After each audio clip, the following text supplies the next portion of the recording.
Murder? Mayhem? Mormons? Why not? You know me and my favorite subject, but let's make it a little dicier. Literally. I found another Exmo, and we are together collaborating to make Bloody Tales just for you. Blood Atonement, a new series from Unfiltered Rise and Hellfire Agency, where we take you down that murderous path. You're not going to want to miss it. We'll see you there. Ladies and gentlemen,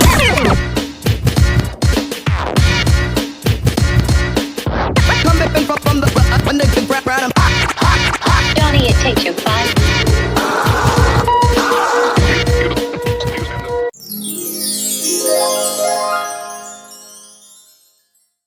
Hello, everyone, and welcome to another episode of the Unfiltered Rise. And today I have Vicki Joy with me. Vicki, how are you today? I'm doing wonderful. And how about these books? You have got a lot of them. I went on there. I saw a lot of books, more than just the most recent, but the most recent's very interesting, I have to say. Yep. So if you want your daily dose of fringe, you're going to want to go directly to They Only Come Out at Night, Exposing the Dark Weapon of Sleep Paralysis. And you can get that exclusively on lamarzulli.net. But I kind of have the whole gamut, you know. I kind of like to put my fingers in everything. So we've got poetry, and we've got some like prayer, intercessory prayer and devotionals. I have a young adult fiction book, you name it, and other things in the works. So you can find that all at VickiJoyAnderson.com. And I saw that you did have a book. Is it about a parental estrangement? Possibly. I was reading over a couple of them, and it said something about bringing your wayward children home, but I wasn't sure if it was that or something else. I've got two books called Transforming Prayer. And the first one, it's a 31-day journal / prayer guide. And it was initially intended for parents specifically who are experiencing sort of the shock and transition of children who come out of the closet, right? Okay. And how to handle that from a biblical perspective. And so it's like an LGBTQ version of this prayer journal. And I got a lot of feedback from people saying, I don't have an LGBTQ loved one, but this book was so helpful. I wish you had a regular version, right? So I turned it into a prodigal edition, but it's just a 31-day prayer guide of how to intercede before the throne of God for your loved ones who don't know the Lord.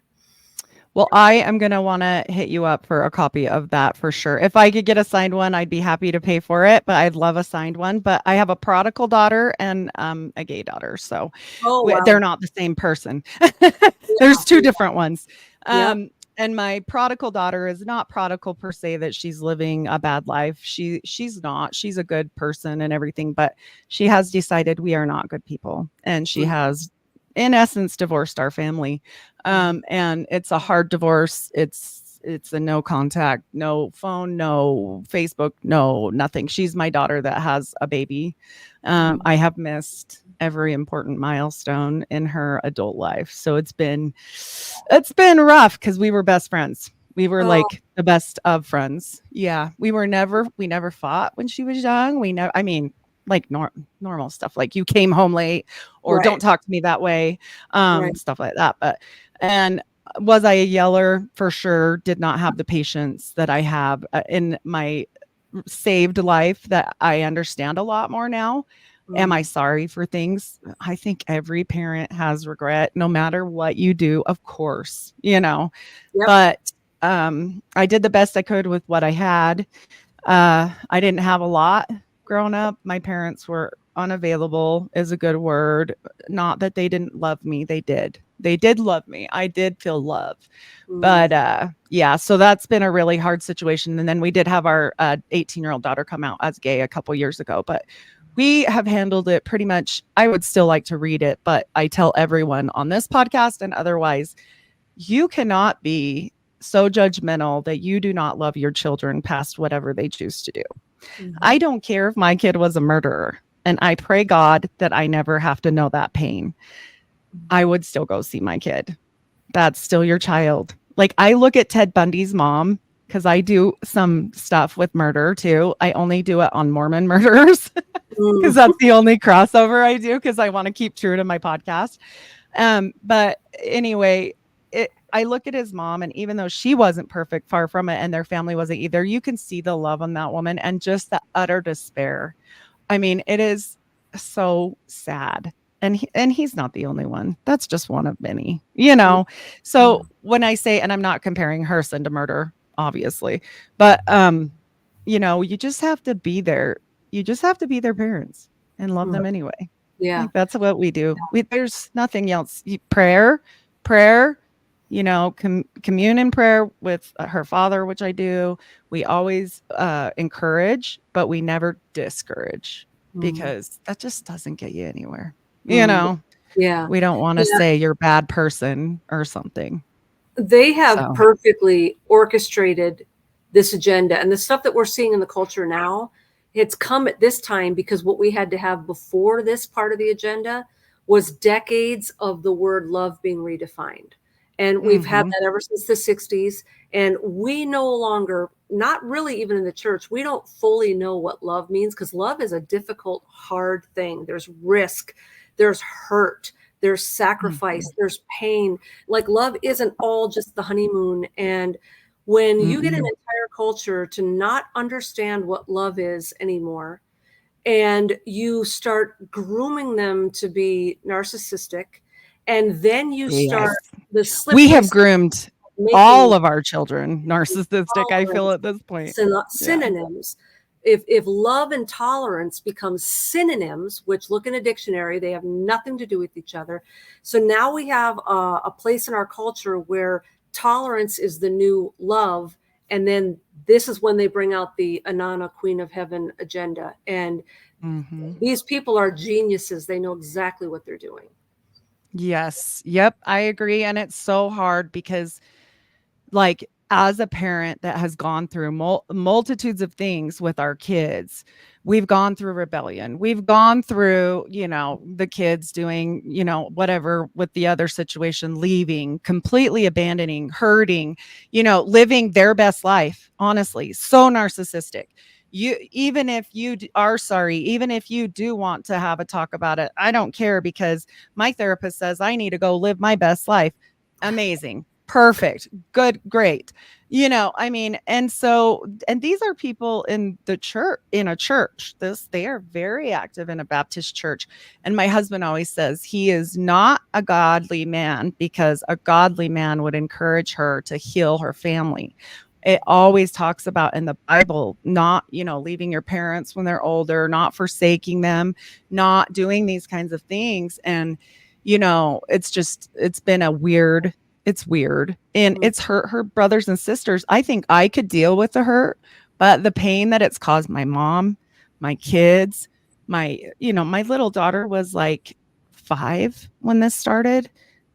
She didn't deserve that. Like, all that did was give her the one wound that I've tried to take out of my family lineage is abandonment. And the one thing that did, as soon as I took it out, it came back in another direction that I can't control. I mean, all I can do is pray because I can't control her. She's an adult, you know? Yeah. And so I think that people need to know generational curses are real, very real. And your line and your blood, I've heard you talk about blood and lines and everything is so important that you know things, because as I started finding things out, it almost got worse. I mean, I knew the Mormon stuff. The Mormon stuff was small beans, honestly. Like, I had some SRA stuff. I've had some scary, my other grandma was the president of the Elks Club when she passed away. She was not a Mormon and she never set foot in church very often. And so it was a whole different thing there. Can I prove that? No. You know, like, it's a different thing though. It's weird. And then you get into abuse and all the things that you carry through that family lineage, and you have to start breaking curses. And I've listened to you, and I think this goes so along with what you talk about. Like, I know you talk about, you know, the sleep paralysis, which I can't say I've ever experienced because I have sleep amnesia. Mm. I don't ever remember one single thing from the moment I shut my eyes till the moment I wake up, unless I'm woke up, which happens. But Mm-hmm. um yeah, so I almost can relate, but not quite. I think things weird going on for sure, Mm-hmm. but here we are. All you can do is pray, pray, pray. Like what we are so helpless in so many ways, but God gives us a huge way to fight back. Like, I mean, I think that's kind of what you do. I think that's what you put out there. Yep. Yep. Your book is completely about that. Yeah, and that's the thing that we do have to fight back, and that might seem like an obvious statement, like, well, of course, because no one wants this. But here's the thing that is interesting about sleep paralysis, and that is that the ways that we've been told to fight back is to say in the name of Jesus, get out, and get out of the situation, and then it's over and done. And there's so much more to this. When you have formed an attachment with one of these beings, these entities, these principalities, whatever it may be, if there's a covenant there in place, they feel an entitlement to you. And a word that I'm hearing more and more as sufferers of this are coming forward, they're telling me about having a mark. They've been marked. Okay. And we can go in a million directions with that. But the fact of the matter is, because so many of these experiences mimic biblical betrothal covenants and threshold covenants, you can say in the name of Jesus, get out, and that thing goes away. But that thing is not going to leave you alone. And if we don't discover through fasting and prayer and intercession and worship, like if we don't handle this like a war, even if you manage to let your sleep paralysis go away, if you haven't broken that covenant, exactly like you just said, Heidi, they come at you in another direction that you never connect the dot that this is just a continuation. You're like, well, my sleep paralysis is gone. And then you have no idea that this health issue or this other thing has to do with the fact that you closed all of the legal doors that they could no longer walk through to harass you in that way. But they will keep coming back, and they are in relentless pursuit. The same way Jesus pursues us till the day we die. If these things believe that they have ownership of you, they will pursue you at all costs. Well, and I think when they can't get to us, they'll go through your family lineage because there's only so much you can do. I can protect me. I can protect those beneath me, like my yes. kids, Yep. but I can't get to my mom. Okay. She has authority. All of God's kingdom, for people that aren't aware, it's very much like a courtroom. Okay. It is very structured. It is, like you said, the legal authority. There is certain things they can and cannot do, but also for us, certain things I can and cannot do. And I cannot take authority over my mother because she is my mother. I can pray for her. I can break things over myself.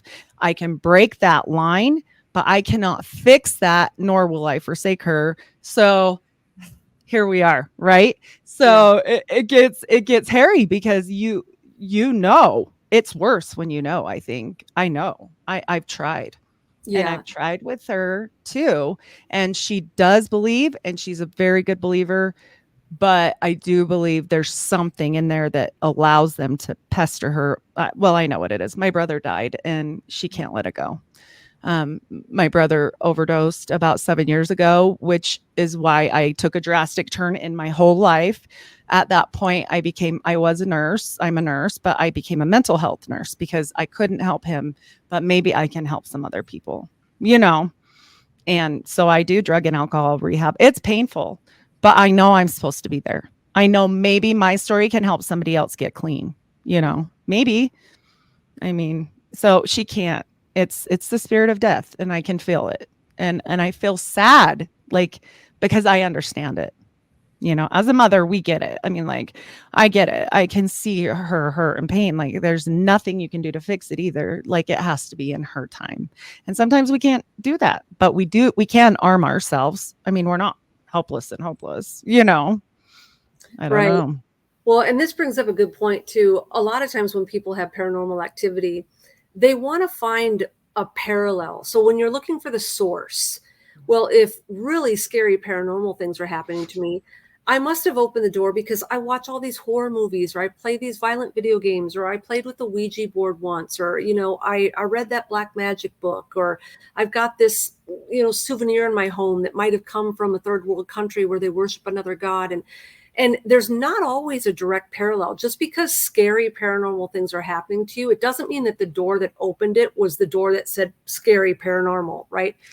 And, Yeah. and a lot of times the doors that open this up, it can be anything. And what you just said about your mom with the death of a son, if we have unresolved shame, guilt, self-loathing, unforgiveness, a grudge, bitterness, something like that, that's all they need. And I've had other people tell me that there was one case where there was a man experiencing all of this paranormal activity in his home, and it was escalating and it was getting quite frightening. And he worked with a really good Christian guy who was equipped to handle these sorts of situations. He's a friend of mine in California, done this for decades. And when they prayed through to the source, the guy realized that his father, who he loved very much and he had a very good relationship with, he realized that when he was in high school, his father, he was sick or injured or something. And this teenage boy ended up having to kind of be a caregiver for his father. And he always sort of held on to this grudge that his father kind of stole his teenage years from him, his high school years. And so my friend asked him, have you ever asked God to forgive you for that? He goes, well, I don't think that I ever have. He goes, I mean, I'm over it now. And he goes, but have you ever asked for forgiveness? And the guy said, well, I don't think so. And so he was led through a prayer and all of the activity stopped. Now, sometimes it's a one and done like that. And that's great when you can pray to the source and it goes away immediately. But I want people to know, just so you're realistic about this. If you're like, I'm going to do this, for some people, there are many open doors. There's lots of work that has to be done. And there's work that you have to do via self-examination and repentance. And there's things that you might have to throw away and get rid of. There are relationships you might have to cut off. For some people, it's very involved. So on one hand, I want to prove the point that the door that opened might surprise you. It might be something way simpler and less dramatic than you think. But on the same hand, I want to let everybody know that it's not one and done for everybody. And for some, this is a very laborious year-long process. And a lot of for me, when I found out just minimal on mine, I stumbled upon Derek Prince. I am not a churchgoer. I do not feel comfortable in a church after being in a Mormon church for 34 years. So and there's not a lot of options here. Let's be honest. I live in Utah. And so I just delved into the Bible, and I had someone tell me, hey, you need to listen to this guy. Is he legalistic? Yes. Is there things that he says that I'm like, okay, maybe, but whatever. He also has a wonderful advice, and he was a wonderful preacher and an amazing man. And I started just soaking in everything I could from him. And he says, write down every single thing by name, like lie or steal or a thought or whatever it is. It could be something, like you said, so tiny, simple, right? This stupid little thing. And then work on them piece by piece by piece. Well, with me, with my family lineage, it was a literal nightmare because I have this Masonic lineage and this weird stuff that I was telling you about, Nephilim stuff and like all this weird stuff. And so I was like, oh my gosh, I literally felt almost hopeless. The answer was worse, I think, in some ways at that time, because I wasn't there yet, just work through it one at a time. Don't give up. Just like keep going. Like she said, like you said that earlier, I think it was before we started in, but like sometimes it's just your day and you just have to keep going, and pray, pray, pray. You can't say, well, this is too big and I can't handle it. Well, of course you can't. You don't start eating what a whale with, eating the whole thing, right? You eat one Yeah. bite at Yeah. a time. Well, and So that's a great point. And by way of encouragement, I want to give people an example. I had a hard time after my mom died.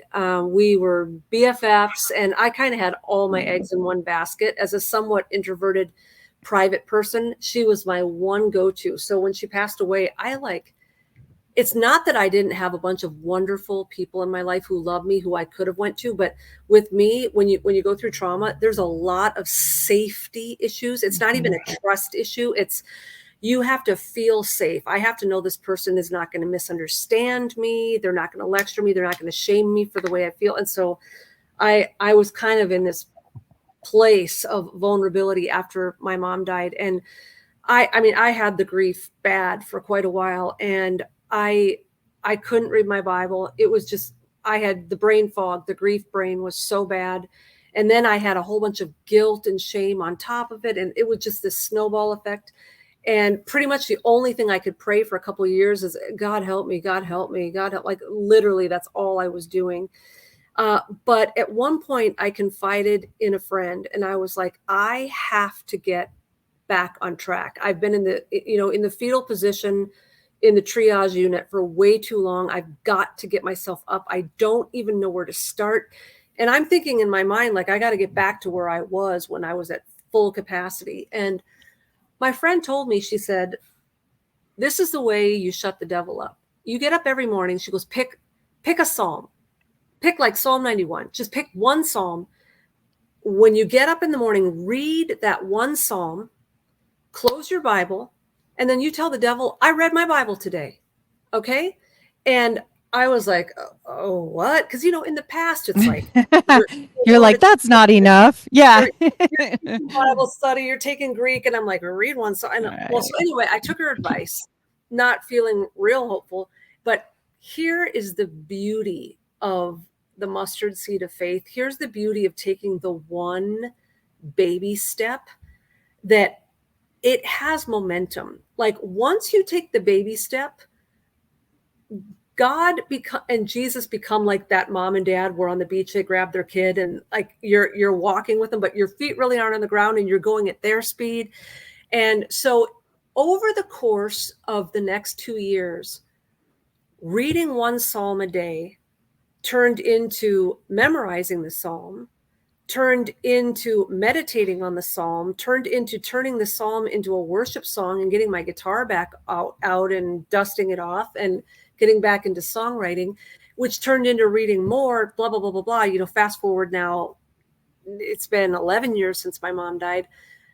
Where I'm at right now, which is in a spiritually more healthy, more healed, more victorious place than I've ever been in my life, it came from being willing to read one psalm every morning. And so these baby steps that we take, even if you're stuck in that phase of just reading the psalm for an entire year, like I was, you have to just understand that you're doing all that you can, and God is doing a million things behind that curtain that he just hasn't revealed to you yet. You just have to believe that he's working on stuff.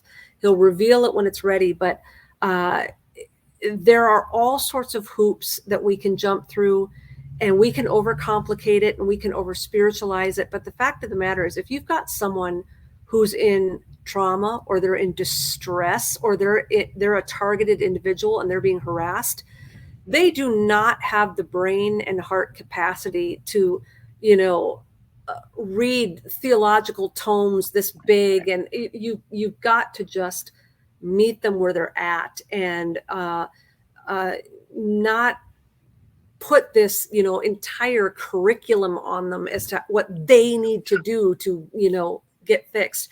That this is a resting, it says in Hebrews, I think it's 4, chapter 11, to strive to enter God's rest. And as a writer and as a poet, I love that sentence because it's a paradox.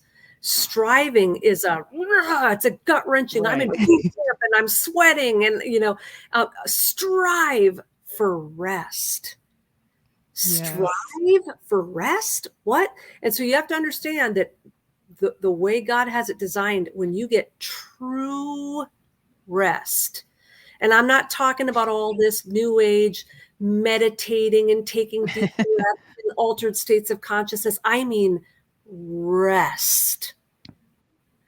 You have to strive for it. Now, that doesn't mean go to church 7 days a week and go to mass and do your rosary and don't forget this and don't forget that. It's a spiritual striving. It's a striving like the woman in the New Testament who worked her way through the crowd and latched on to Jesus's fringes. That's what I'm talking about striving to enter his rest. Jesus, I know there's healing in your wings, and I can't access them physically like that woman, but I know that through worship and through prayer and through fasting, that I can strive to latch on to those fringes, and I can be healed by the power that leaves your body and comes into me, And so we have to come up with a different way of doing it than her, because we don't have that physical access. So we have to strive. Even if it's passive, I've heard people say just play Psalms. Even if you can't stand to listen to it, turn it all the way down, because they can hear what you can't. They can hear it. And so if they're torturers, right, this is what they're called. They're called the torturers. I mean, really. And so if there's things torturing you, and maybe you would, like me and you said, blow it off. Maybe you've been tortured a lot and it's really not torture to you, right? But all these things make a difference because it slowly brings you at a lower frequency and you're unable to help anybody else. So we've got to help ourselves first, like you said, little by little. Absolutely. I remember back in the days when my mom, she had just died, and oh my gosh, I've never experienced anything like it.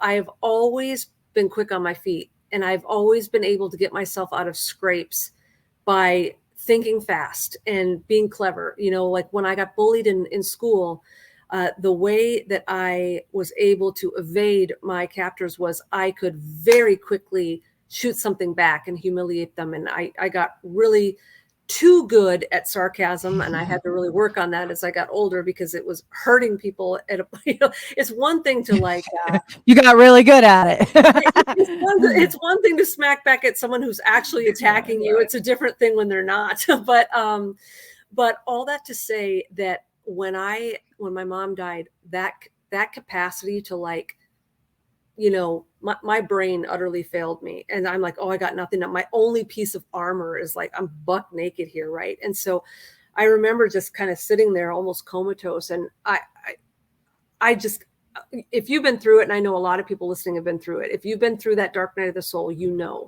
it's very hard to explain.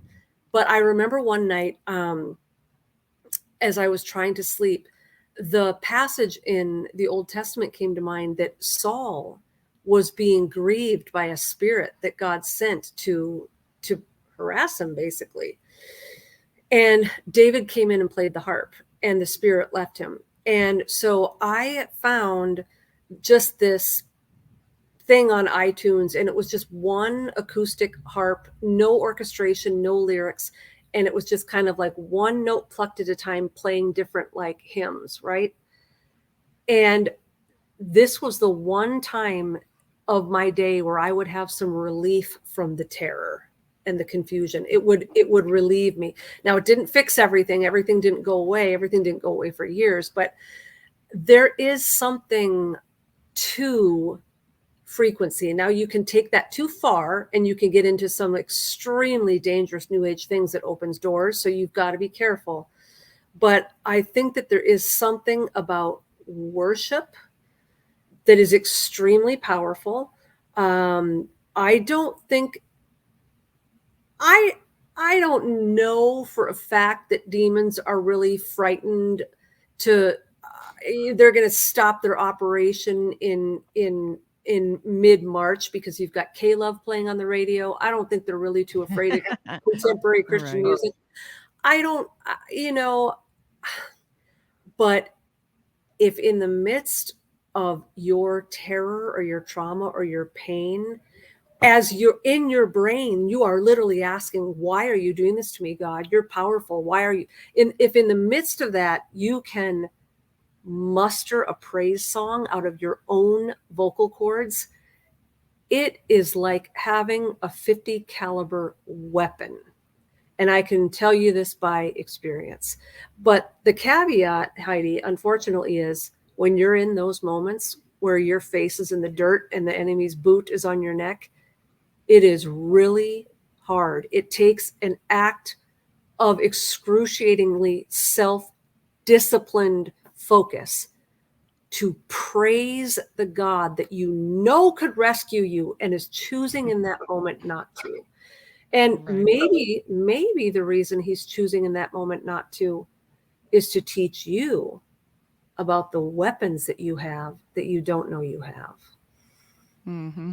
Well, when mine wasn't a death as much, but when my daughter left and all that happened, this is when my transformation began. I really didn't understand how much of a baby Christian I was because I was saved, I got out of Mormonism and look, it's all better now. And, I was all those things, like I read the Bible and I do this and I do that, but it was more like you said, like this little weird checklist. Right. And it wasn't, and not that I didn't still have struggle. Like I've struggled more than most people's fair share.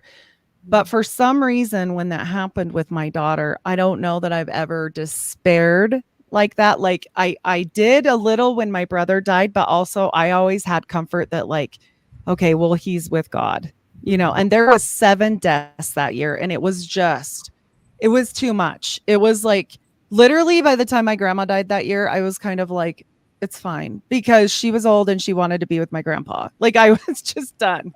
Like, and she wasn't even that old. She was in her 70s. It was just like, it's okay, because everybody else that had died was like 40s or 30s, and it was this drastic and not planned thing. Like they didn't have cancer, none of that stuff.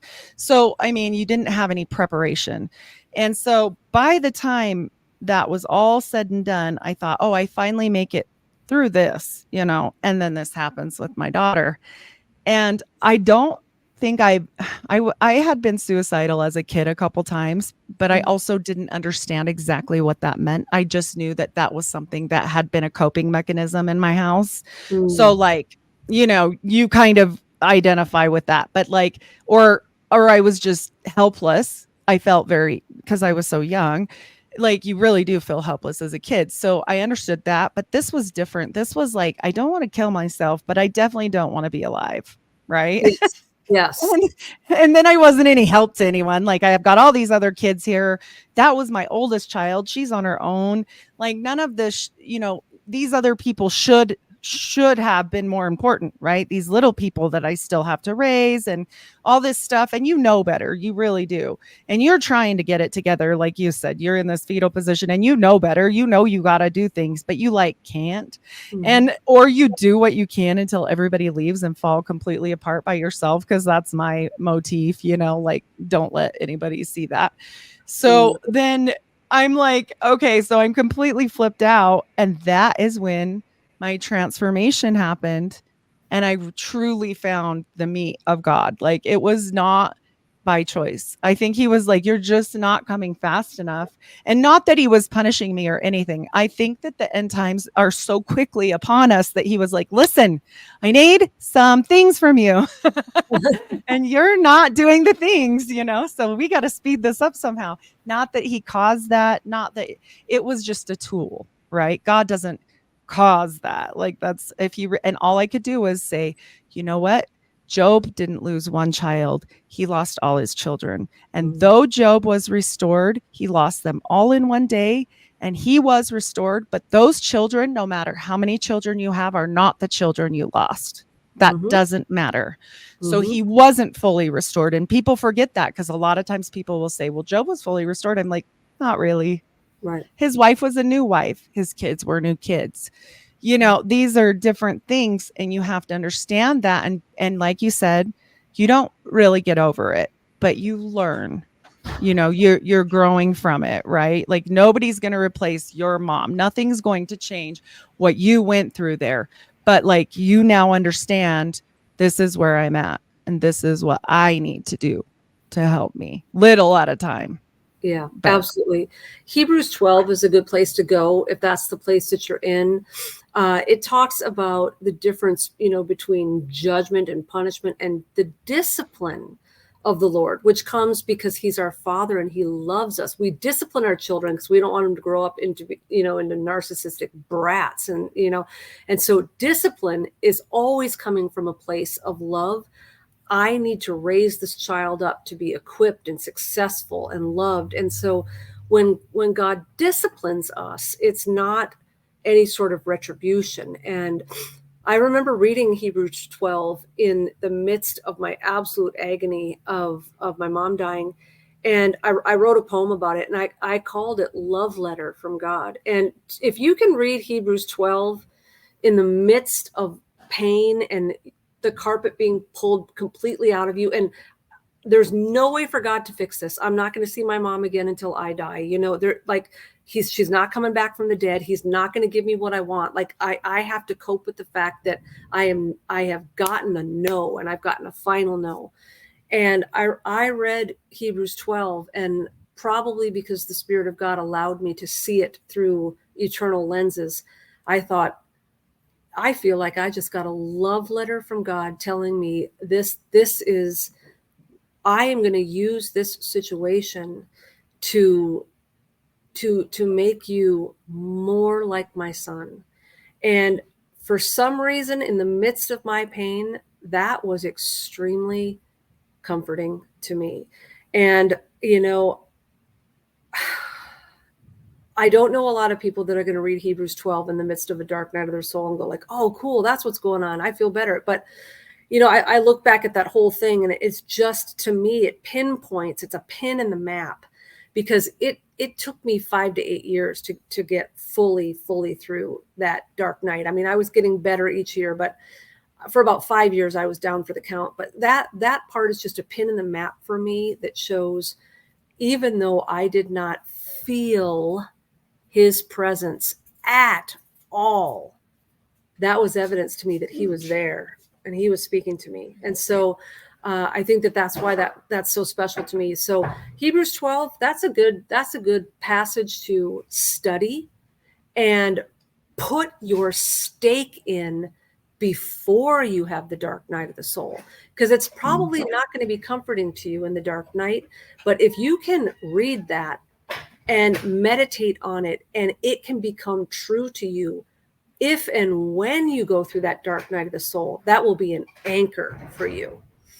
right, which is why I think some of us unfortunately go through things without the anchor, because we have to be the one to show other people where the anchor is. And maybe us doing this or talking or you writing your book, I truly believe these things are out there for people for like a preparation, honestly. Like maybe they read your book because they're just interested in it and there's no other reason, but they might need it later, right? Just like this Hebrews, they might need it later, which is why it's the living word. And we always have to study things. And I'm not saying like people, when they hear go study your Bible, they are just like, I can't read that much. And I'm like you said, just one a day. It's not, you're really not having to be required that much. If you can't pray a prayer, the Lord's Prayer has always been a staple for me when I can't think, like how you said, sometimes you couldn't just think about what you were going to do right then, because it's a memorization. And God, yes, he doesn't like memorize prayers like all the time, just over and over, but he also understands if you're in that state where you're not quite right, that why you're doing that. It's not a blasphemy if that's all you got. Right. Oh, no.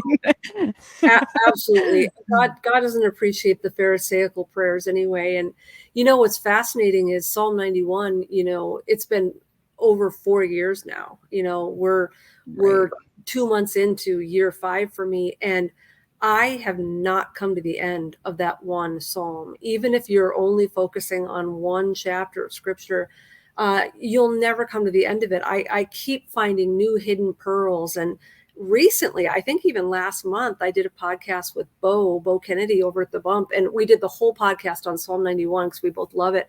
And he was telling me things I didn't know about it. And I'm like, what? I mean, he was blowing my mind with some of the Hebraic meaning in there and stuff. So don't think that, oh, I'm only reading one psalm, or I'm only reading the same thing over and over again. You will never come to the end of a chapter. If you don't do anything for the rest of your life but read one chapter, you will never come to the end of it. I guarantee it. I agree. It can mean so much different too, like from one day to the next, or maybe sometimes it's for you.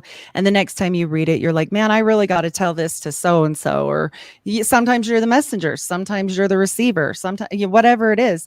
But like, it's so important, and protect yourself. Like I always put on the armor of God each and every day, even if it's brief, because if you leave openings, they're going to find them. They're looking for a place to rest too. That whole rest thing is not just for us, and they don't get to rest.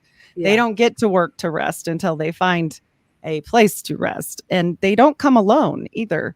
So that's the biggest thing too for people, is these things go in packs. Okay. They're not, and they're your old friends. Like if you got rid of one, you'll hear people say, well, then I broke up with somebody, and then I was sad, and then I relapsed, and then I did this, and then I did that, because they travel in packs. I mean, they're familiar to you. They don't call them familiar spirits for nothing. I mean, right. Yeah. Yep. Mm-hmm. It's a relay. It's a relay race. You send one of them out of the room, and they pass that baton. Yes. Yep. Somebody else. Yep. You have Yes. to get the source. You have to, as long as the door is open, whoever can come through it. So it's not about telling someone to leave. If you tell an entity or a demon or a principality, whatever this is, if you tell it to leave, but you leave the door wide open, we have to figure out how to close these doors. And it's different for everyone. There's not a little formulaic prayer. I wish there was. That'd be nice. That would be nice. But it's individual to what doors we've opened. There's millions of doors. And even if you only have 2 of them open, you got to find those 2 doors. And you do that through prayer. You do that through concentrated, uninterrupted time with the Lord. You do that through the word. You do that through striving to grab onto his fringes. You do it through worship. You do it through fasting. And I know not everybody can fast. There's diabetics and people with health conditions that can't do it. God knows that. And secondary type fasts are completely honored in his sight. I'm going to fast from my coffee today, or I'm going to fast from television or whatever. But I will tell you, if you have the capacity, health-wise and mentally, if you have the capacity to fast from food, even though it's scary and it's not fun, and you got the caffeine withdrawals and you've got the leg aches, and like, I know it's not fun, but if you have the faith and the desire to do that, I cannot recommend it more. I cannot recommend it more to you. The progress that you can make in your spiritual warfare journey and in your intimacy with Jesus journey. I tell you that the joy that you will have in that fasting will exceed the pain that you're having with the hunger. Jesus, when he was with the woman at the well, he was hungry. He sent his disciples off to get food because he was hungry. And by the time they got back and offered him the food, he refused it. He said, I have food you don't know anything about. What caused Jesus to forget his hunger? He was about to bring someone else into the kingdom of God. Someone was about to get freed from their demonic strongholds and their deception.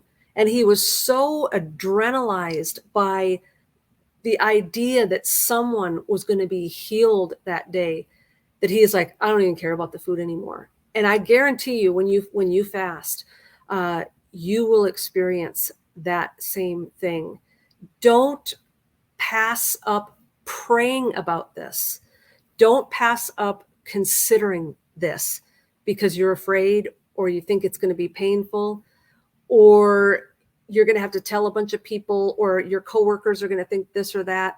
I'm going to tell you one little story. I felt compelled many years ago when I was still in corporate jobs, I really felt compelled to do a fast, but I thought, how am I going to do this?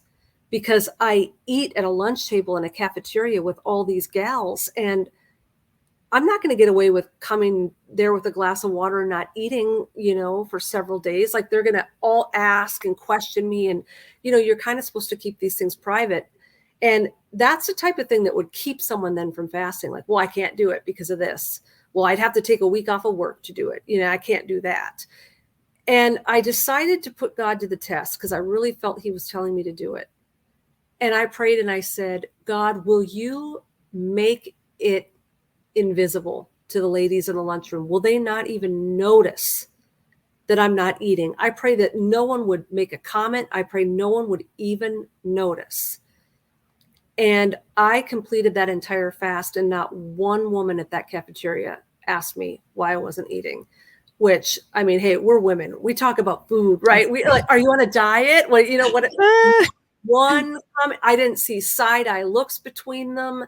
And so I'm just telling you, I'm not telling you to, hey, run out and do a 21-day fast. What I'm telling you is, if you've never done one, or you've done one before and you're not doing a second one because it was awful, what I'm telling you is just pray and just tell the Lord, I'm not going to lie to you. It sounds horrible.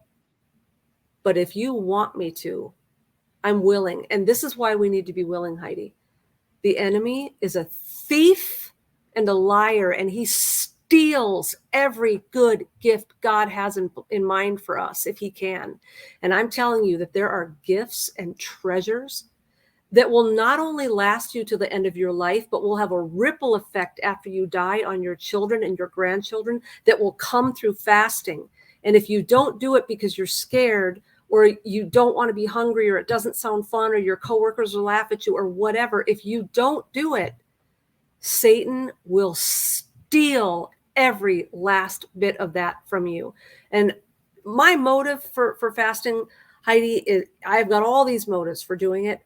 But I tell you, just because it's my personality, one of the things I love about fasting, even as my stomach is growling and I'm in pain, is like, you are not stealing anything more from me. I'm sick of you taking things from me. And I'm not saying this to the devil because I don't have time to talk to him. I'm not interested in talking to him.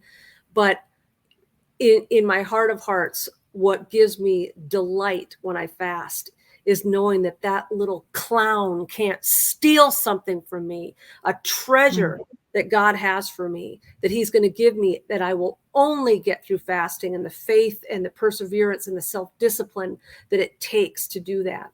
And so I just urge you, if you've never done it, or you've done it and failed 100 times, or you've done it and said, I'm never doing that again, just pray and just say, God, I am being 100% honest with you. I hate fasting. I do not like it. But if you have something for me or my children that I will only get through it, will you convict and empower me by faith to move forward and do it? Yeah, I know in the Daniel fast, that was the one thing that he said he had tried.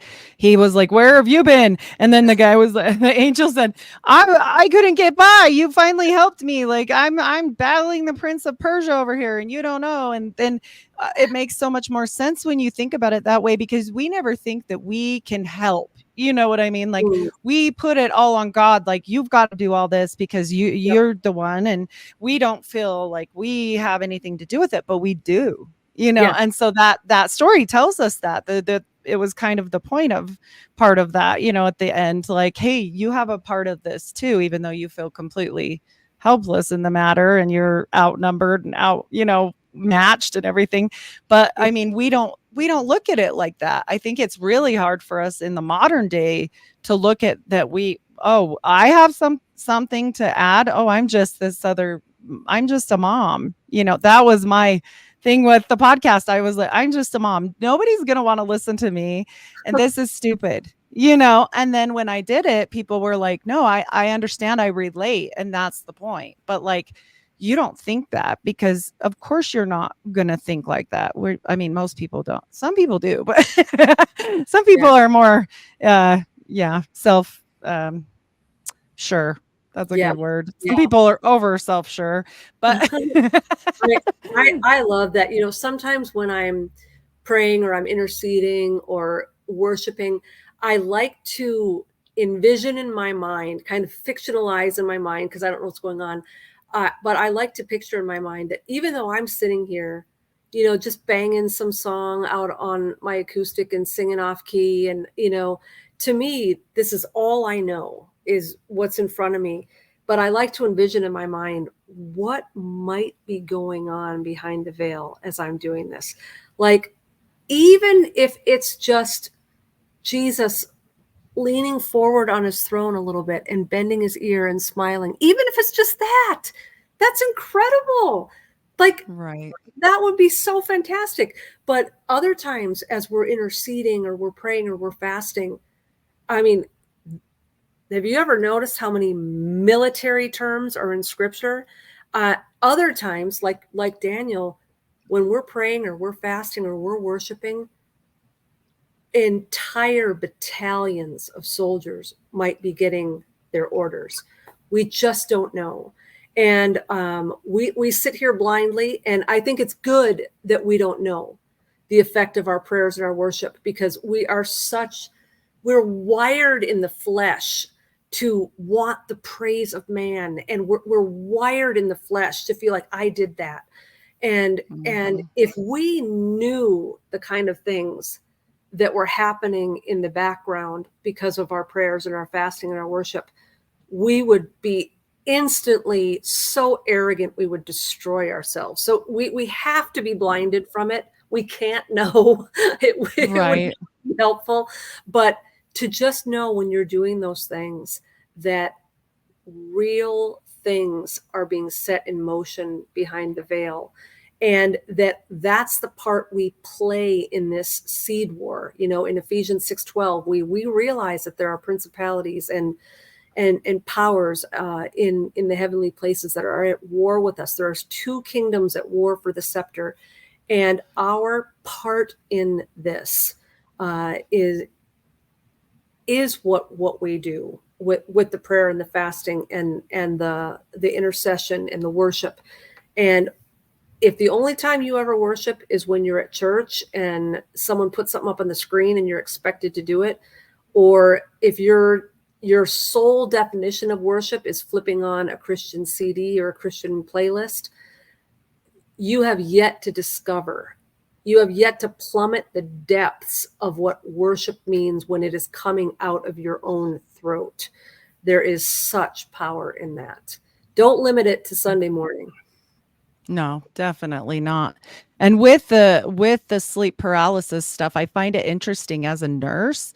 I'm curious what you think. Like, I see, and I mean, okay, there's two dichotomies here. Either nobody was ever diagnosed with sleep apnea before, or now there's a lot more things going on, because everybody that I see, I would say, okay, I have to care plan for patients, so we have to know.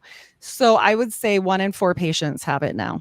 Wow. And that's probably, I'm probably being like restrictive there. It's probably more like 1 in 3. And it used to be like, oh, he's got asthma, or oh, he's got some, obstructive problem, or oh, they're very overweight. No, these are healthy military. I work on a military floor often, individuals that are in the prime of their like physicalness, okay, and sleep apnea. And it's almost shocking to me. I'm like, really? Huh. And it may like always in the back of my mind, because I wonder, I work at the mental health hospital, so I see things that are different than normal nursing now, but this does come up. And oftentimes it will be the really afflicted people that I'll see this in. And it's interesting to me. I wonder your take on that. Yeah, this whole topic is really, really interesting to me, because I think that if the medical field would grasp hands with the ministerial field, we would really come to the bottom of this. Unfortunately, I don't think the medical field wants to come to the bottom of it. Because they don't too want much money. That's a loss of money, and it's too much. Like, we need science, not supernatural, right? Yeah. But what is interesting to me, especially that you're on a military for, is a lot of people that have sleep paralysis. I have really yet to find one. And I'm not talking about people that had it one time as a teenager. Like, I'm talking about the people that are afflicted with it. Yeah. They have either got PTSD, they have got some sort of severe trauma in their life. There was abuse or sexual abuse, or there was ritual abuse, or a UFO abductee. You don't get people who've been harassed their entire life that don't have one of these components. And part of that is because it's sort of a which came first, the chicken or the egg, to tell you the truth. But these entities thrive on our trauma. They love it. They revel in it. It's like flies on the poop pile, right? They thrive on this. And so it's not surprising to me that you're seeing it in a lot of military personnel. They've seen things we've never seen. They've seen things the fact that they're still standing and functioning is more You than would be surprised. So I work on the military floor for trauma. Okay. Like, they're there because something really bad happened. Nothing medical. Like, this is a completely mental. Most of the time, the trauma we see them for, even though they're in combat trauma, is their childhood. It isn't. It's a secondary. It's like, yes, I saw my whole battalion blown up, but I'm actually upset about this, with my family at home or whatever. Perfect sense. That follows all of my research. And now here's what's interesting about this bevy of brand new mental illnesses that have come out. I mean, the DSM-5, oh my gosh, like, that thing is going to be the size of They also eliminate, just for fun, they eliminated narcissism because everybody kind of has that now. So just so you know, I had to mention that. I didn't know that. That is not surprising. Oh my word. Well, so here's the thing that's interesting. These entities have the ability, because they're extremely intelligent, they have the ability to mask themselves behind symptoms. Maybe they even have the ability to create some of those symptoms. And so here's a good example from the Bible. There's a man that brings his boy to Jesus and says he has demons. He throws himself into the fire, blah, blah, blah. Jesus casts out the demon and he's fine. Now, what's interesting is if you look at that passage, like online, like a Bible software that has like all the versions kind of right there for you, there are multiple ways that this father describes what is wrong with his son. In one case, he says, my son has seizures. In one translation, he said, my son has epilepsy. In one translation, he says, my son has an epileptic spirit. And it goes on and on. There's like 5 or 6 different descriptions. In one translation, it says, my son has a lunatic spirit. I think in one of them, it says he's moonstruck. So it's apparent that this boy, if this boy was alive today, he would be diagnosed with epilepsy. But Jesus didn't heal him. Jesus didn't lay hands on him and heal him. He cast a demon out of him. Now, do not hear me say that if you have epilepsy, you're demon possessed. That's not what I'm saying. There is such a thing as epilepsy. What I'm telling you is that this demon knew how to mimic some of the key aspects of a disease so that he would be misdiagnosed, right? And we see that again in the DSM. And I think what's happening is, as more and more demons are manifesting and demonizing people, and there is a downward spiral of mental health that comes out of this. If you're being harassed in your sleep every night, you're going to have insomnia. You're going to have all of the side effects of sleep deprivation. Okay. These things are naturally going to happen. Your health is going to break down. And so what happens is when the people get to this point where their entire health and their mental status has declined as the result of decades of this, the people see all of the symptoms, which were the side effects of the harassment, and they're going to diagnose the symptoms, and they're never going to take seriously the actual root of it. Like, what started this decline in health, or what started this decline in mental health, was that they've actually been harassed. They've been a targeted individual. And so what is really interesting to me with all this is the DSM, in their fervent attempt to cover up the supernatural and the demonic, are running out of space coming up with new socially engineered names for all of this stuff, because these things are manifesting differently.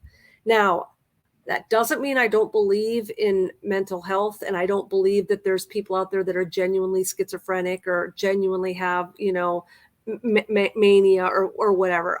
I'm not saying that. But what I am saying is that what would happen to the medical industry if it was coupled with a biblical worldview, and these people were being prayed over and interceded for, and we were delivering them? And I mean, I wonder what the percentage would be. I'll just give you one example because I think it's cool. And this doesn't have to do with the demon realm, but it has to do with what's being withheld from us by way of our health, optimal health. There was a guy in the 1950s who had a hypothesis. He believed that what was being diagnosed as schizophrenia was a deficiency in some B vitamin. And I can't remember if it was B12 or B17 or what it was, but it was some B vitamin. So he was granted permission to go into, a sanatorium, or, whatever they called them back then, sanatorium, whatever. And he took all of the patients who had been diagnosed with schizophrenia, and he gave them massive levels of this B vitamin. I'm talking like 3,000 units a day or something. Within a, what was it, 3-week period, I can't remember, 2-3 week period, month period, 75% of the patients went home cured. So with the remaining 25%, he upped it to 5,000 units of this B vitamin. And I think by the time it was said and done, 5% of the patients had legitimate schizophrenia. It was a B12 or a B17, some sort of B vitamin deficiency. And so I could go on all sorts of rabbit trails here. I do talk a little bit about the Asclepions in my book, the ancient healing temples. What I'm saying here, I'm not decrying the medical field. I spent the first 15 years of my life in the hospital having reconstructive surgery. I have the life that I have today because of those doctors. I have nurses that I still remember the names of because they were so kind to me. And if I had been left in the condition that I was born in, I would not have a life. I didn't have a face. This is all reconstruction, right? So this is not an indictment against the entire medical field and the wonderful doctors. So many people go into the medical field because they love people. So please don't hear me decrying it. But when we trace back the roots of medicine, in antiquity, medicine and religion were completely entwined. Mm-hmm. You didn't go to a hospital. You went to the temple, and the high priests would pray over you or do a ritual over you, or they were entwined. And this pulling apart of medicine and spirituality, and I don't mean New Age spirituality, but this pulling apart of medicine and the biblical, realities is making so many people sick because they're only getting 50% of what they need to truly be healed. Some of just look at the Psalms and the Proverbs about how if we let the sun go down on our anger, and David said, if I hadn't confessed my sins, my bones would have rotted within me. That's literal. Like when we hold in unforgiveness and anger and bitterness, we will become sick. It might not happen overnight, but we've all heard stories in churches about the people who finally forgave the person who stole the man of their dreams or whatever, and how, their kidney disease goes away or whatever, fill in the blank. But the fact is, we are chasing our tails and going broke, spending money on trying to fix these autoimmune diseases. And how much of it is maybe also related to our relationship with the Lord and where we're at and how seriously we take his word, and are we obeying him and are we loving him? And I really wonder. And I know people in my life, Heidi, and I'm sure you do too, because when we travel in these circles, it's the circle we travel in. I am so tired of every single problem in my life being chalked off to GMO food. Okay. I believe in GMO food. I know it's genetically modified. I can tell you, because when I eat crappy food, I get chronic fatigue the next day. I'm bloated. I believe it. I'm 100% a believer in genetically modified food. But as a believer, I want to know if I'm right with God. I want to know if he's pleased with me. I want to know if I'm obeying him. I want to know that I'm being protected from enemies. When you read Psalm 91, one of them is, no plague will come near your tent. He will charge his angels over you to guard you in all your ways. They'll lift you up in their hands. And so if a plague has come near my tent and it's invaded my tent and I'm being told I have Hashimoto's and autoimmune disease and leaky gut and the chronic fatigue and it's affecting my life, I want to know what foods I should not eat that are triggering that. I'm good with that. But I also want to know God never fails. So if this plague came near my tent, what am I doing spiritually wrong? Because God always keeps his promises. And this goes back to just the things that you can glean out of Psalm 91. Before all those wonderful promises, it says, because he has made Jehovah his dwelling place. And making the living God your dwelling place, that's betrothal covenant language. That's covenant language. That doesn't mean you prayed a prayer when you were in junior high at a Petra concert. And I'm not saying that people don't become Christians, but what I'm saying is, it doesn't mean you're a church attender. It doesn't mean you listen to Christian music and never listen to secular music. It doesn't mean you got married as a virgin and you've never cheated on your spouse. Being in covenant with Jesus Christ as your bridegroom, being in covenant, like think marriage language, think about the love and how it builds over time. Think of the faithfulness, the loyalty. And this is another reason why the enemy wants to destroy marriage, to destroy the understanding of this covenant. And the beautiful thing in my research, as I'm talking about sleep paralysis, really are bastardizations of these threshold covenants. They're coming and they're like vampires. They're getting permission to come over the threshold. And then once they're over the threshold, a lot of times there's a brutal consummation, because a lot of people will talk about incubuses and succubuses and such. And the reason that we die to self, when Paul tells us that we die to self and that we live anew in Jesus, the reason why we are dying in order to marry Jesus is because that's the law of marriage. You remarry when the first spouse dies, according to Romans and elsewhere. And so when we die, we are no longer bound to the betrothal covenants that we wittingly or unwittingly made with these other entities who beguiled and duped us or into it, right? So there is a lot to this. And so when it says in Psalm 91, he who has made Jehovah his dwelling place, that means that we were carried over the threshold by our bridegroom into his tent, and we are now under his watch care and his protection. And that when those things come to the door to harass us, they have to go through him first, because he is now he's the high priest of the home, and they have to go through him, and he's not letting anything through.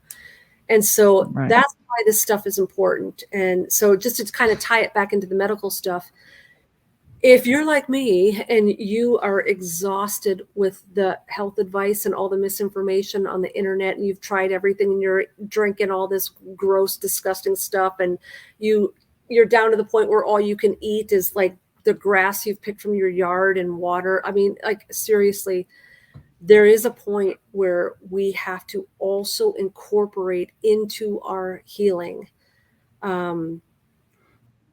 What do I need to do to make Jehovah my dwelling place? Because once he's my dwelling place, these plagues will not come near my tent. And I think that a lot of times too, people forget. And I think that it's not so much the disease as much as you have to remember, like, yeah, we're no matter what we do, if you go and look at the study that they did in Napa Valley, where the most protected grapes were supposed to be grown and nothing's to touch them, and they're pure and virgin, like perfect, non-GMO, wonderful grapes that make this one particular wine, they still have glyphosate in them.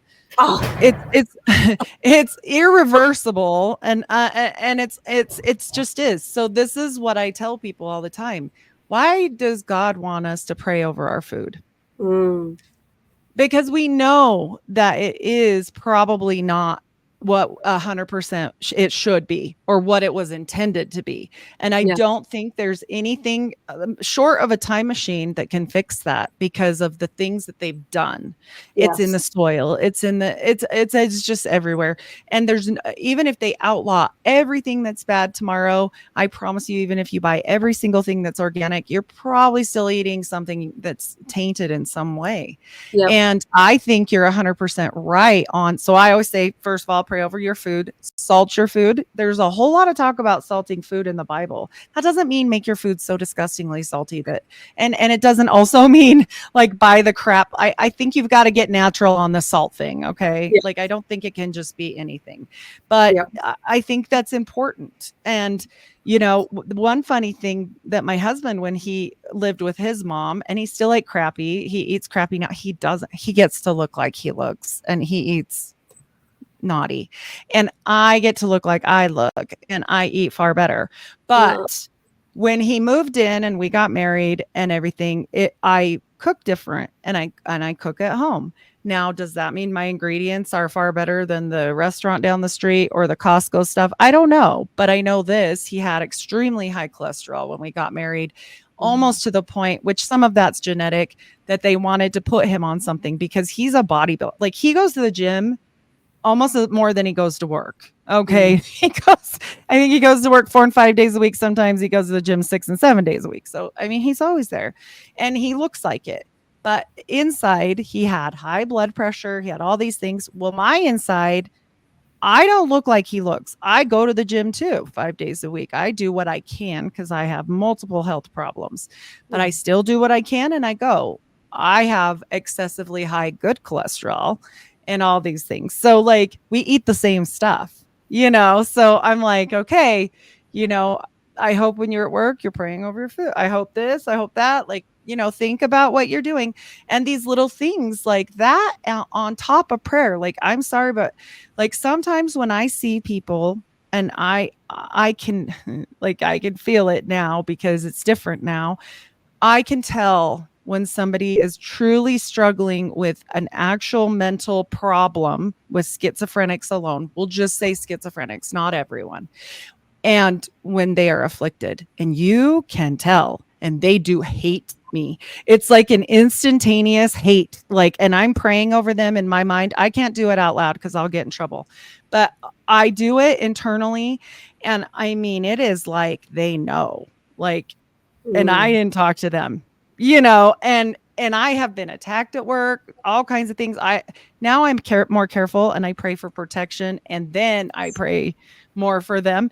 But like, you can feel the difference between that and somebody that's probably like these B12 patients, you know. I mean, they keep so much hidden And I think it's weird that Christians will be like, oh, I don't believe in deliverance stuff. I'm like, the whole Bible's about deliverance. Like, if you take out the deliverance part, God, I mean, I don't even know why Jesus came then. Like, there's very little things that have to do with not deliverance. I mean, there's a whole lot in there, you know, and I'm like, what do you mean you don't believe in, and they've demonized it. You know, that movie came out, and that movie came out for a reason, people. These things that they do to us to scare us or put us into weird thoughts about certain, like, oh, I could never have that happen to me. No, probably not that. That's Right. really severe. You know, also, Right. it was a movie. Was it based on a true story? Yes. Read the real story. It wasn't like that, you Yeah. know? And so I'm like, and of course, I think mental illness is actually real. I also feel like, okay, mental illness runs in bloodlines. Well, so do family curses. Mhm. So, you know, I think it's all in the blood. Like, blood is super important. And if it wasn't, then in that first murder with Cain and Abel, why did God know? Why did God know that he slew his brother? It wasn't because he had a feeling. His blood seeped into the earth and told God. It literally kind of says that. And then he came and said, where is he? And we get the famous line, I'm not my brother's keeper, right? Yeah. Yeah. So also the Aztecs and these old ancient, you know, history people, and even Hitler and other people, like what was going on with sacrifice. I mean, they were very particular back in the day that blood had to be spilled. Mhm. Okay. And so it makes you step back and wonder, like, okay, if you really can't see, and that's where I always delve into things, but I don't think this is good for everyone. I have had it imparted on me that I am supposed to study certain things that are super uncomfy for me. If I hadn't studied certain occult things, I would have never known the things that happened to me because I was in a cult. Right. So, like, I didn't know that though, you know, and if I didn't study John Dee and I didn't study like Crowley and certain things, like, do I think that's for everybody? No way. No Right. way does everybody need to know that. Do I think we need to know our enemy though? You Yeah. better believe it. Yeah. You know, whether it be through like secondhand, like what we're doing, or a book, what you wrote, like certain things like that. Like, maybe that's all other people need. Not everybody needs to go where you went or where I went. Like, God will tell you that. Because I remember the first time I was like, I can't read that book. Like, no way. And then it kept like this nagging feel. And I was like, oh my gosh, like, I don't even want to own a book like that, you know, and some of them I won't buy. Crowley's books I won't have in my home. I will look at them online. I won't have one in my home. It's just not going to happen. John Dee's a little bit different. I feel a little less threatened there. Crowley took it way off the deep end. I think Mm. John Dee's heart was a little more toward God, and then he really blew it. But Mm. I Yeah. mean, you know, here we are trying to get through this information. But back to the point is, I think you're right. If science and health hadn't been taken away from healing, spiritual healing, then it would help these people, because they're not coming in talking about the guy in front of them that blew up. They're talking about scars that formed in their childhood. Wow. That's so And fascinating. so, yeah, I just think that it's got to go back to the root. You Yeah. know, it's just, it does. And a lot of it is genetics. And I hate to bring that up. I do think there, and I don't know how you feel about this. I was going to ask you, I know you've said stuff about stolen seed, and I think you're probably where I'm at, you know, at a certain level, I feel like most of America is probably tainted seed because of the orphan trains and the cabbage babies.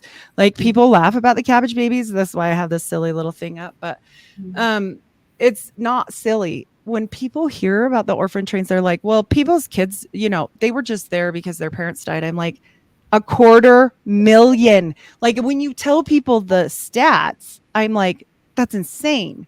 And how come these babies appeared out of nowhere in these World's Fairs that are preemie babies, tiny, tiny, and they didn't look quite right? I'm sorry. I've been a NICU nurse. Like, they didn't look quite right. Like, and the one thing that most people, if your heart is to Jesus, is not going to turn away is a child. And they knew it. When they did that, they knew it. And now it's all integrated into every single person because those people grew up and had families. Why are they erasing history? Why do they care?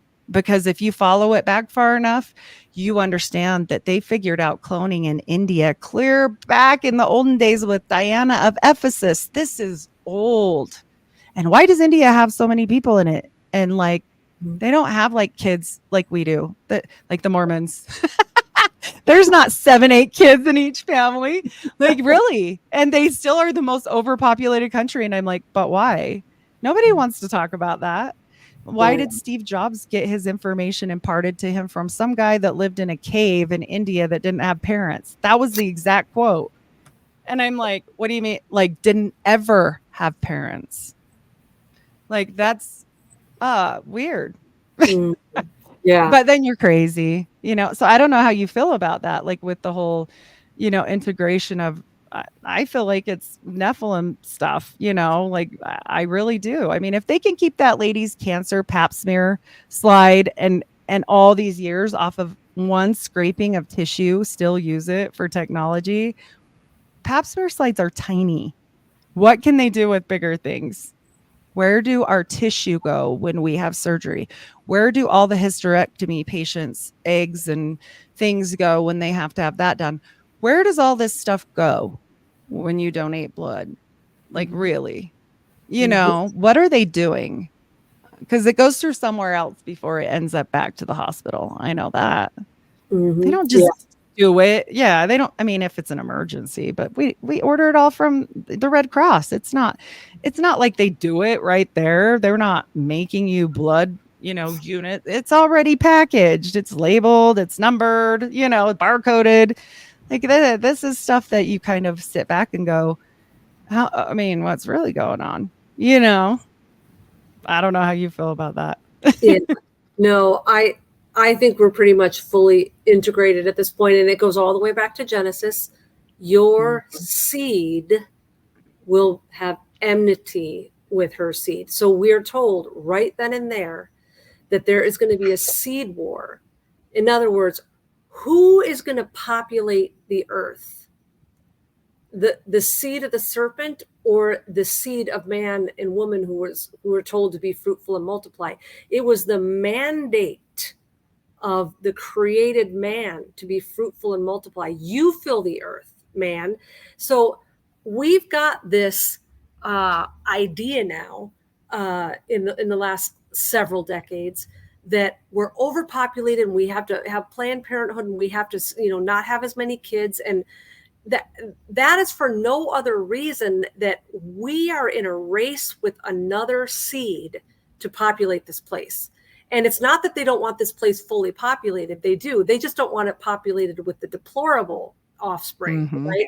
So they're convincing us all these reasons why we're, saving the planet by not having babies and having abortions and using birth control and all this stuff.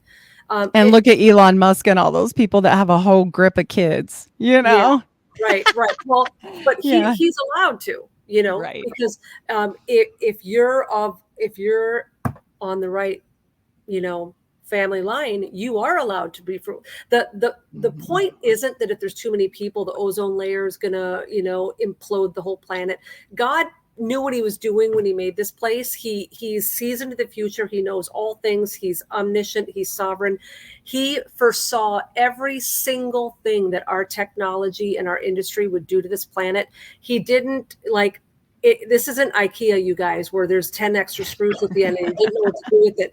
Oh, I never thought about hairspray. Oh, so it's not that we're going to break the planet if we have too many people. It's that you deplorable people can't fill this planet. We've got too many of you, and so it goes back to the seed. And one thing that I've speculated through the years, and I don't have any hard and fast data to back this up, but because the blood is important to Jesus as well, because his blood is literally what saved, like the difference between what kingdom you're on, the difference between heaven and hell is if you believe that one man's blood is going to save you.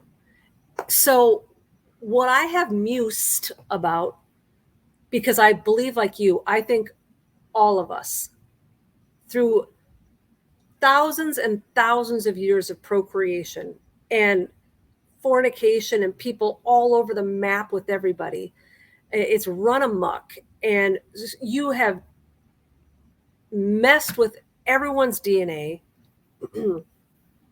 God only knows what the food and other things are doing to our DNA.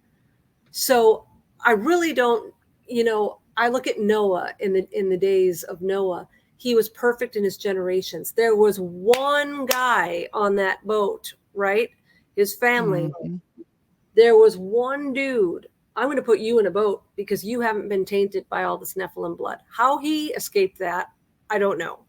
But Mhm. my guess is that his whole family line had escaped it.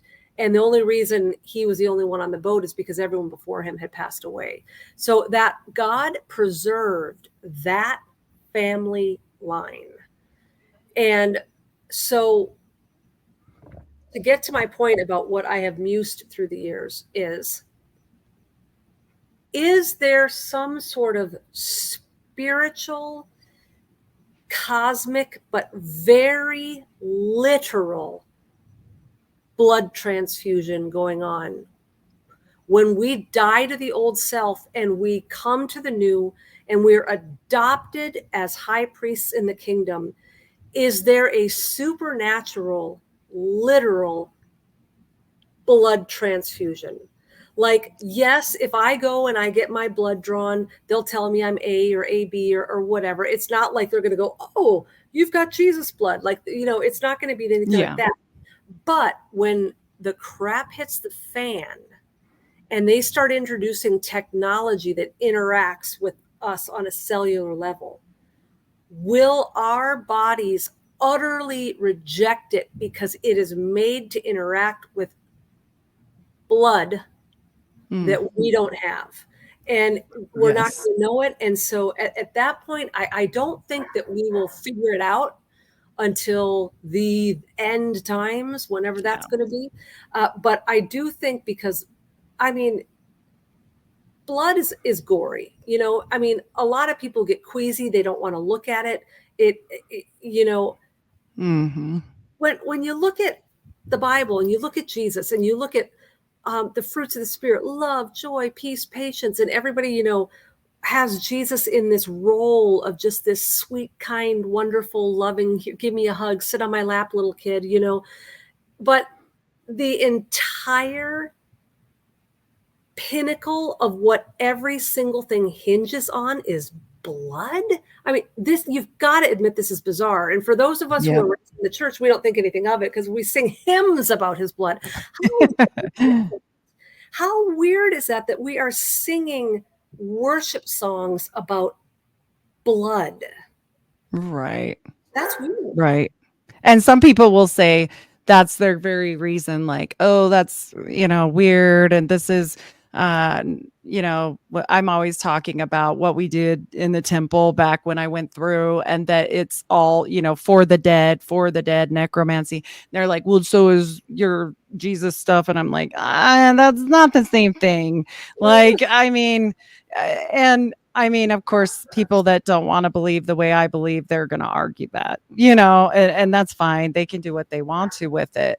But also, it's like, well, I mean, you have to understand that's how it is. It literally says that, I mean, and I'm with you. I think it's about blood. I think that they were looking for a lot more in 2020 than they'll ever tell us.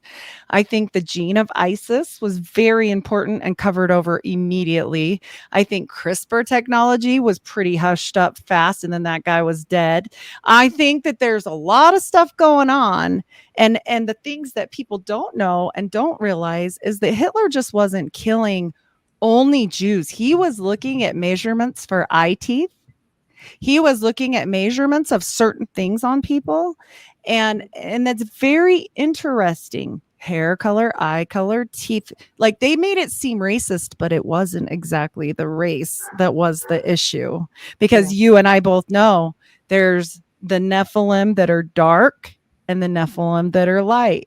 there's different ones, and they come the dark and curly, and then there's the redheaded and white, whatever.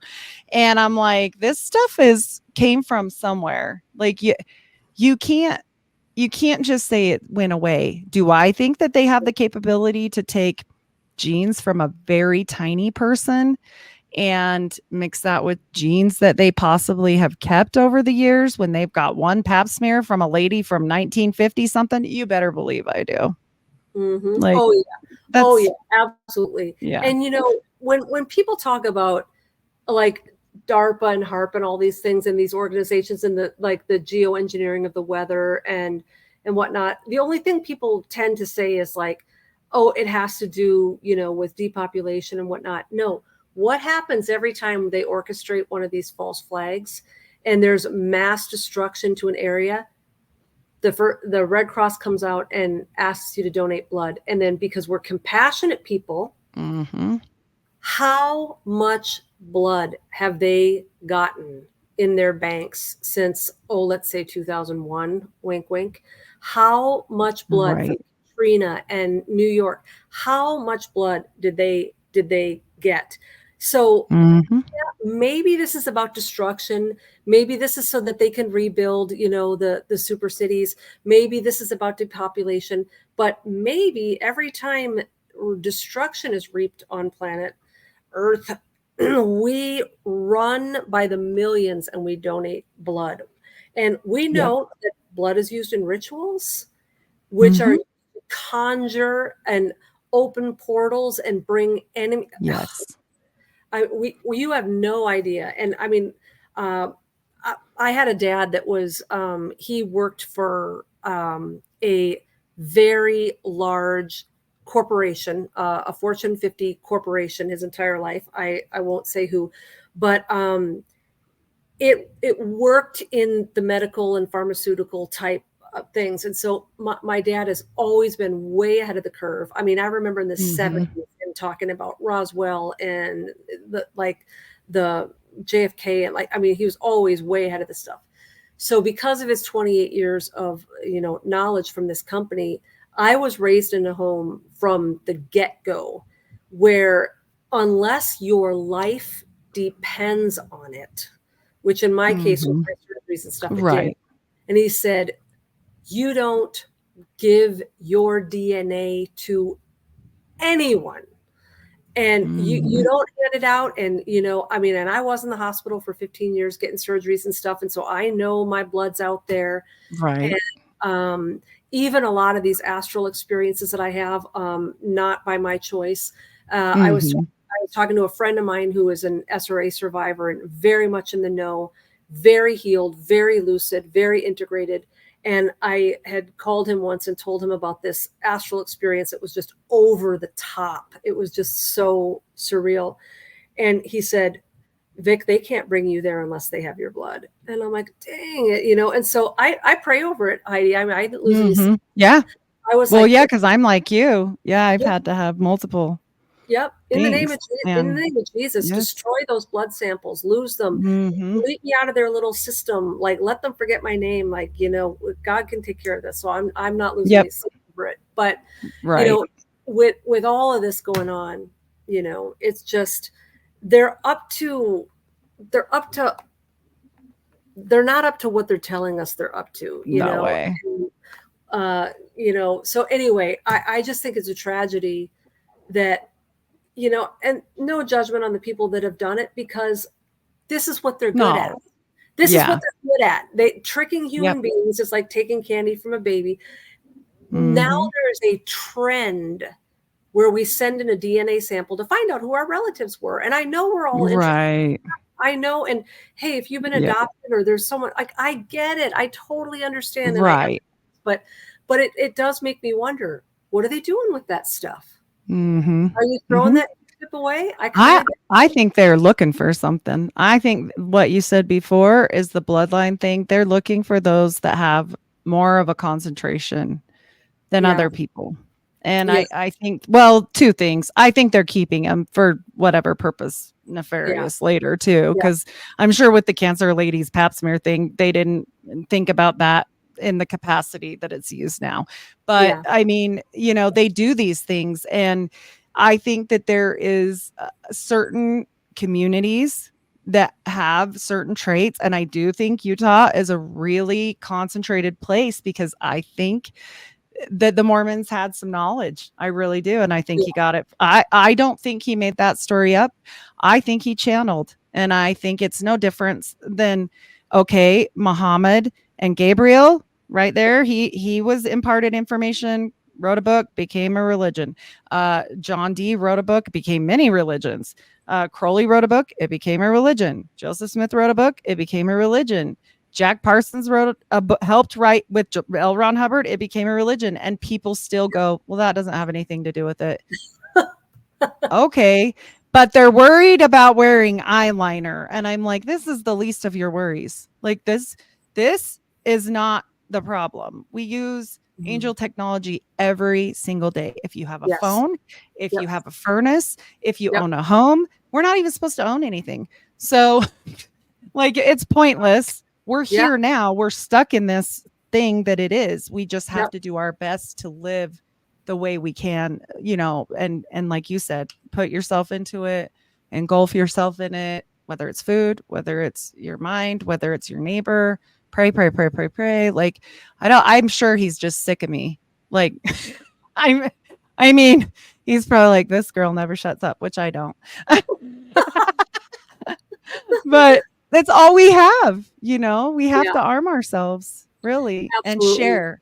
Like, I'm Yes. sure it wasn't comfortable for you to share everything that you went through, or Karen, for heaven's sakes. I know it wasn't comfortable for her to share what she went through.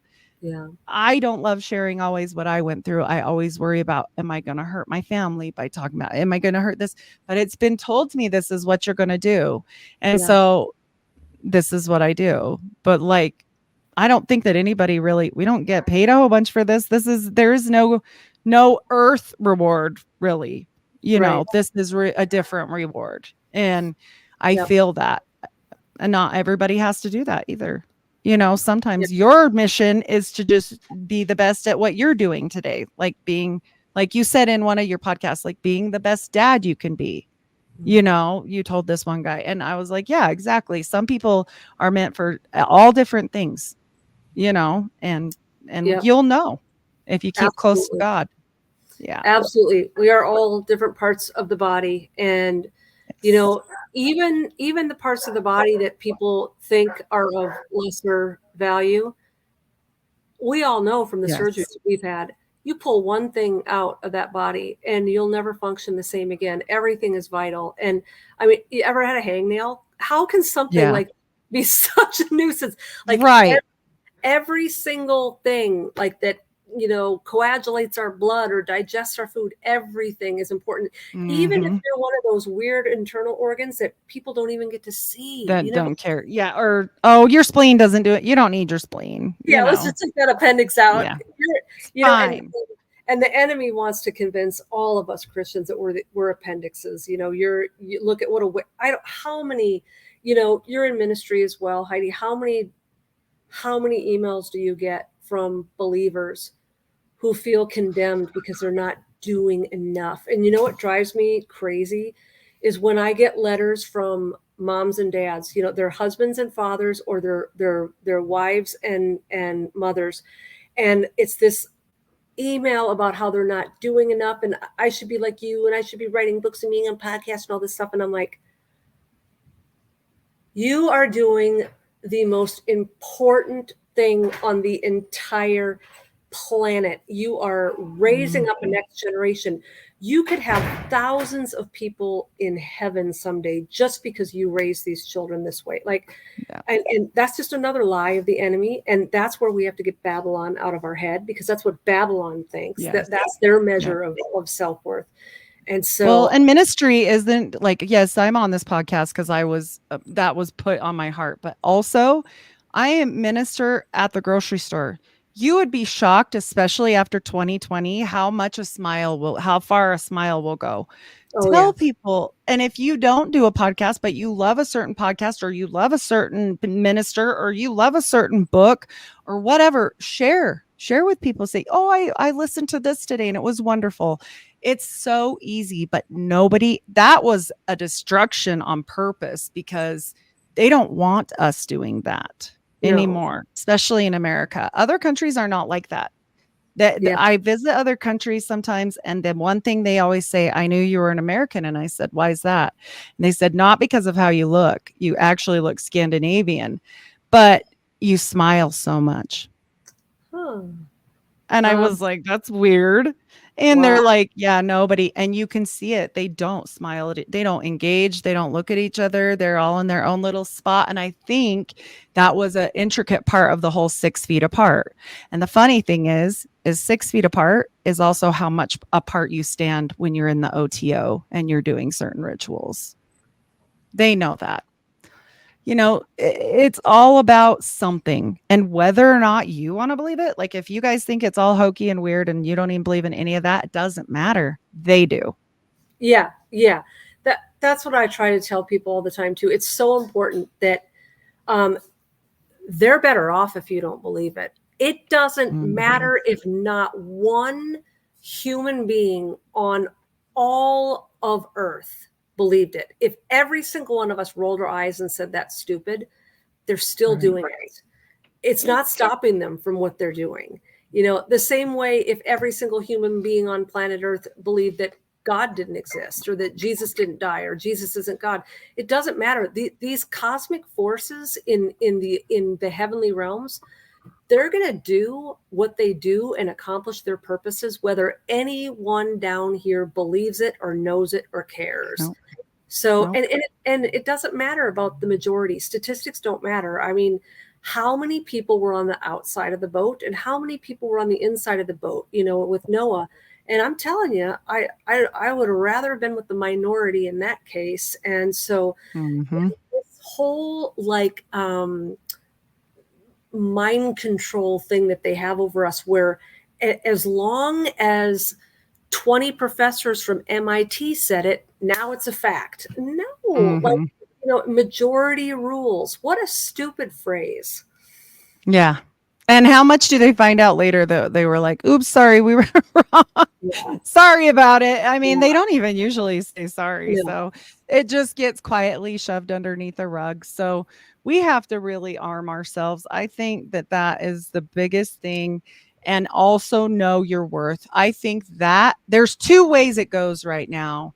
Is people that are full of worth, that are like, I am the end all be all of all things and everything is about me, which Crowley prophesied.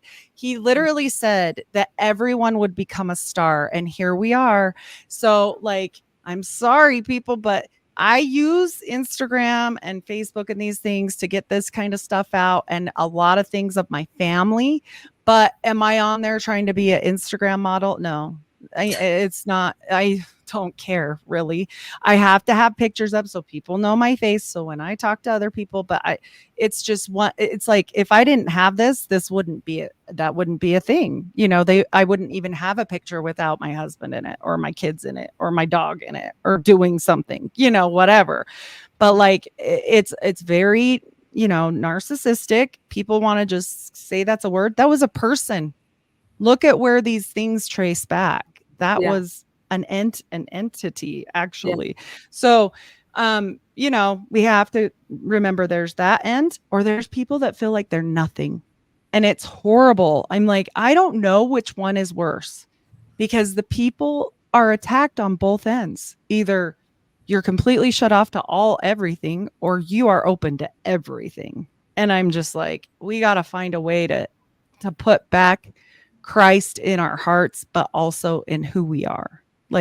And remember that we're part of that. We're part of that, whether our blood's tainted, whether I'm half a Nephilim, whatever, it doesn't matter, because God came here. And the one thing I always love to repeat that I heard in a podcast, Jesus Christ came to teach every living creature, not person. So if there is some problem within me or within America or within DNA or within blood that they have manipulated, it doesn't matter, because Christ knows our hearts. Right. And if I believe I'm saved by his blood, then that's all that matters, really. Yeah.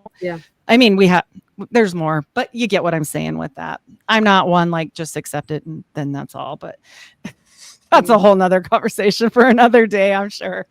But I've enjoyed this one immensely. And I think it was really important for us to talk, because I think people need this. You know, they need that opening for like more discovery on their own, because you're never going to get it from just an hour and a half or whatever, or, you know, like you said, one hymn or whatever it is. You have to search out God. He'll come to you. You know, if that's the whole thing, is it, he says, if you search me out, I will be there. Like, it's like the phone, he's there. You just got to pick it up and you get to decide. I mean, all we can do is help people. So yeah, you know, that's all we can do.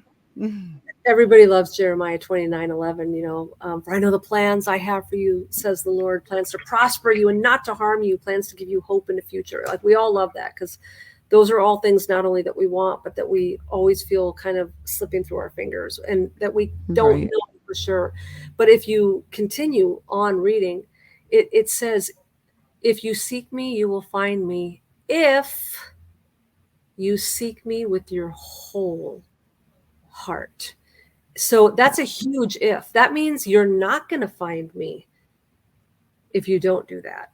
And when I take a preview of my life, and throughout the course of my life, at the things that I've given my whole heart to, stupid things like hobbies or rock bands, or, you know, a class I was taking, or some guy I wanted to ask me out. Like, when you look at the things that we give our whole heart to, and we rush through our Bible because it's boring or whatever, you know, that is a massive stipulation. That if it's basically like, oh yeah, you'll find me if you cease looking for everything else in the world that's promising to satisfy you more than me. And that's hard for us to do. And we have way more distractions now than ever. And so I just want to encourage people that he is searchable, he is knowable, he is findable. But just like buried treasure, you're not, you can do one of two things in your Christian walk. You can buy a metal detector and you can scour the beach for little fragments of gold this big, or you can leave the sunshine and the warmth and the laughter of the beach, and you can spend thousands of dollars on diving equipment and diving lessons, and you can go to parts of the ocean that are freezing cold, where it's hard to breathe, and there's animals, and it's dark, and it's lonely because nobody wants to go down there with you. And there's a great risk you might die, or get stuck or trapped or run out of oxygen, or your equipment might malfunction. But if you persevere, instead of the little fragment on the beach, you're going to get a treasure, a buried treasure. So when we said earlier from Hebrews 11:4, strive to enter his rest. And when we're saying you'll seek me, you'll find me if you seek me with your whole heart, it means that you're leaving all of the sun and fun and friendship and fellowship of the beach, and you are going to depths, probably alone. But you're going to find that treasure if you're willing to do all that. And so it is a deep sea diving treasure hunt. And, you know, if I had a pastor once that said something to the effect of, if you, well, it's evading me now in the moment, but he was explaining the difference of reading scripture, and he was contrasting it with like raking leaves, and saying, you know, basically at the end of the day, do you want a bag of leaves, or do you want this treasure in the scripture? And it's the same thing as the analogy that I'm using, even though I butchered that analogy. We're only going to get what we put into it. And there are a lot of people out there, even Christians, even people who are members of a church and go several times a week, and they're heavily involved, and they don't understand yet, maybe because they haven't gone through that Hebrews 12 moment yet. They don't yet understand that their house is full of fool's gold. All this gold that they've been collecting, it's fool's gold. And so we have to really participate in the relationship. Yes. If you participated in your marriage to the degree that you participate in your relationship with the Lord, would that be adequate? It a lot of us we think we're doing all this stuff, but we're doing the bare minimum. We're doing the list, we're doing the checklist. And I'm telling you that when you get to a place where you love the Lord and you're longing for him to come back, not just because you want to be with him or you want to see your mom again, but because you are so offended by what the enemy has done to destroy this place that you want to see it all cleared away. You want to see that new heaven and that new earth. You want an undefiled place to live. You get to a place where you hate Babylon. Get me out of here. Not just because I want to be with Jesus and I want to be with my dead loved ones, but also because I hate Babylon. And that's the war that we're at every day, because Babylon is very tempting.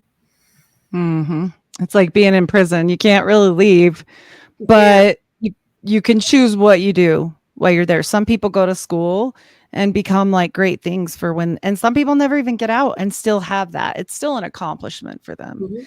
And, I think we have to just do that. And this is one of the ways. So Vicki, remind them again where they can get your book, and so that they can get some of this knowledge, because I think things like this are really important. And especially if you're trying to break these sleepless nights and scary things that are happening. So like she said, you have to have sleep to fight some of this. So it's necessary. Yeah. Amen. So you can get me at VickiJoyAnderson.com. You can find me on Instagram at Vicki Joy Author. And you can get the book, They Only Come Out at Night, Exposing the Dark Weapon of Sleep Paralysis, exclusively at lamarzulli.net. Amazing. And I thank you again for coming on, and I hope we can do it again. This has been really great. I appreciate your time. Thank you so much. Thanks for having me on.